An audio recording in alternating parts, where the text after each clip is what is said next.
السلام عليكم ورحمة الله وبركاته. ازيكم عاملين ايه؟ وحشتوني جدا جدا. النهاردة هنعمل كده حاجة حلوة مع بعض على السريع. كنت قاعدة كده وادم طلب مني ايه اعمل له حاجة حلوة، فقمت اعمل له بسبوسة هو بيحبها يعني. ما بتاخدش مني وقت، خصوصا بقى في ايه، في وقت المذاكرة. دلوقتي بقى دخلنا على مدارس وكده ودروس ومش عارفة ايه، فدي اسهل حاجة ممكن تتعمل. بعمل انا ايه دلوقتي؟ ده كيس بسبوسة اللي هو 5 مينت، اسمه 5 مينت.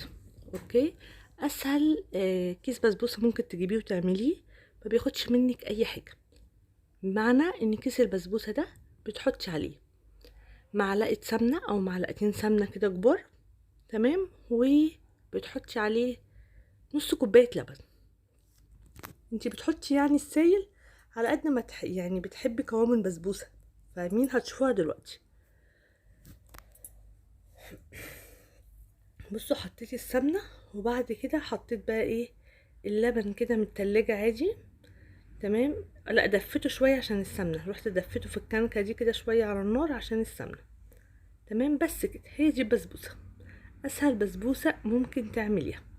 بنجيب اللي هو الفايف مينيت ده، بيبقى فيه كل حاجة، يا دوبك بس بتحطي فيه السمنة، تمام. عايزة تقدحيها، انا الصراحة ندمت ان انا ما فكتهاش عشان كانت السمنة في التلاجة. انا ندمت ان انا ما فكتهاش، كنت فكت يعني، كانت الاحسن ان انا ايه، مش اسخنها، افكها شويه عشان غلبتني بس في العجن. وتحطي لبن فقط لا غير. غير بقى البسبوسه التانية بتبقى ليها شويه تكات كده لازم نعملهم الصراحه. دي بتبقى اسهل، من ساعه ما جربتها بتطلع معايا، يعني مش قادره اقول لكم، جميله جدا جدا وقوامها حلو قوي. بس اهو، بص عماله بقى ببس في البسبوسه. البسبوسه طبعا مش بتتعجن، انا بس زي ما قلت لكم اللي كان عماله اعجن فيها كده عشان السمنه كانت شيء اتفكت معايا، تمام. فالاحسن ان انتوا تسيحوا السمنه ان شاء الله في الميكروويف كده على 30 ثانيه، تخلوها سايله بس. ما تنسوش بقى تحطوا اللايك وتعملوا شير، وعايزاكم تجيبوا كيس البسبوسه ده وتجربوه بجد يعني. اسهل حاجه حلوه ممكن تعملوها في ثواني، زي ما قلت لكم، في خصوصا ان احنا خلاص دخلنا على الدروس وكده ومش فاضيين بقى، يعني قاعدين على الولاد يكتبوا لهم ورك والمذاكره والحاجات دي. فطبعا الواحد الصراحه بقى وقته يعني ضيق جدا جدا يعني، ودروس ومش عارفه ايه. فلا الصراحه يعني الله يكون في عون كل الامهات.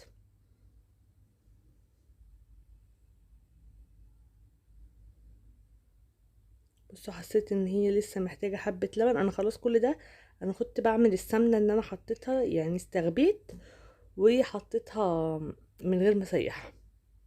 بصوا، هو ده قوام البسبوسه اللي انا بحبه. هجيب بقى صينيه، تمام. والكيس البسبوسه ده بياخد معايا اصغر صينيه في طقم صواني البسبوسه او صواني البيتزا، عارفينهم، اصغر حجم فيهم. مش هما بيبقوا 3 صواني في بعض كده؟ عشان انا ما بعرفش في المقاسات. هي بقى اصغر مقاس فيه، ولا ما عارفه الاصغر ولا الوسط، لان انا كنت شارياهم مش ال3، في واحده استغنيت عنها. متهيألي استغنيت ايه، استغنيت استغنيت عن الصغيرة، جبت الوسط والكبيرة، فمتهيألي الوسط، الحجم الوسط بتاع صينية البسبوسة. كنت بقى ساعتها بقول لكم انا عاملة قهوة بشربها كده وانا بعمل ايه البسبوسة، لان يعني طبعا كنت صدعت من المذاكرة. دهنت بقى الصينية كده سمنة. يا سلام بقى لما تبقى سمنة فلاحي، بصوا يعني هتبقى افخم من اي بسبوسة تشتروها من اغلى محل بتاع حلويات. انا عاملاها فكر سمنه فلاحي، اللي انا بعملها من وش اللبن اللي انتم متعودين عليا بعملها دايما. تيجي بقى ايه، افردها كده بقى في الصينيه. انا بحب قوي القوام ده في البسبوسه، بيطلع معايا حلو جدا، بتبقى ناعمه كده وجميله الصراحه. طبعا في الوقت ده كنت حطيت بقى الشربات على النار، عشان انا بطلع البسبوسه سخنه والشربات سخن بحطه. الاتنين يكونوا سخنين، يا اما الاتنين يكونوا باردين البسبوسه كده. غير الكنافه، الكنافه ممكن تحطي البسبوسه، الكنافة باردة مثلا والسيرم سخن او العكس.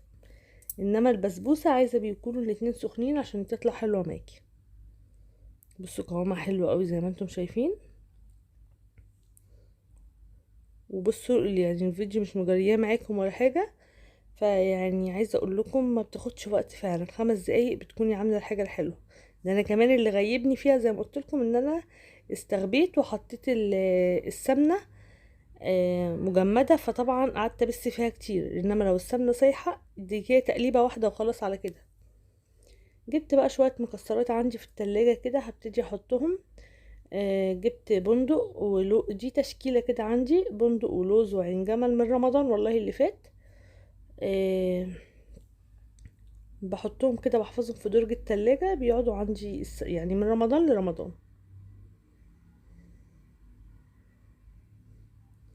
احط بقى بندق على لوز، احنا بنحب الاتنين الصراحة.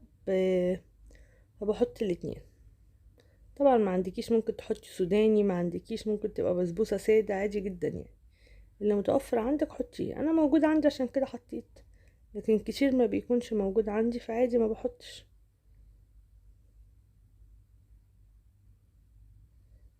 انا بشتري يميش رمضان، والحاجة دي بتقعد عندي والله بالسنة يعني. لما بشتري الحاجة دي بتقعد عندي لحد رمضان، هي خلاص قربت تخلص وخلاص بقى رمضان برضو ان شاء الله، يعني الايام بتجري اساسا.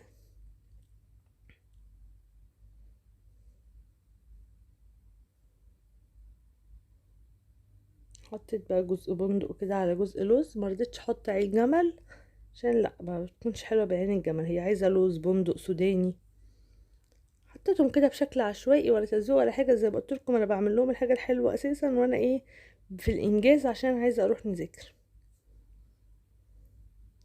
دخلتها بقى الفرن، بصوا بقى الجمال. وادي السيرم سخن، شايفين سخن ازاي، والبسبوسه سخنه. وحطيتها، ما بعملش سيرم كتير لاني ما بحبهاش مسكره قوي. فهي يا دوبك بصوا السيرم عاملاه في الكنكه، اكبر كنكه في طقم الكنك يعني. بس كده طبعا مش هقطعها لاني هستناها بقى تبرد خالص عشان ما تتفرفتش مني، مع اننا في الاخر بناكلها بالمعلقه يعني. بس برضو ايه قلت لا اقطعها لما تهدى خالص عشان ما تفرولش، مع اني كان نفسي اقطعها لكم واوريها لكم، بس صورت بقى معاكم عشان نروح نكمل الهوم ورك بتاعنا ومذاكرتنا وكده، وقلت بقى لما تبرد خالص ابقى اقطعها لهم واحطها لهم. بجد كانت طعمها حلو جدا جدا، كانت كده بتتقطع بالمعلقه، وكانت ولا مسكره قوي ولا مسخه قوي. بجد كانت روعه روعه روعه. جربوها ان شاء الله هتعجبكم. ما تنسوش بقى تعملوا لايك وشير، واقول لكم السلام عليكم ورحمة الله وبركاته.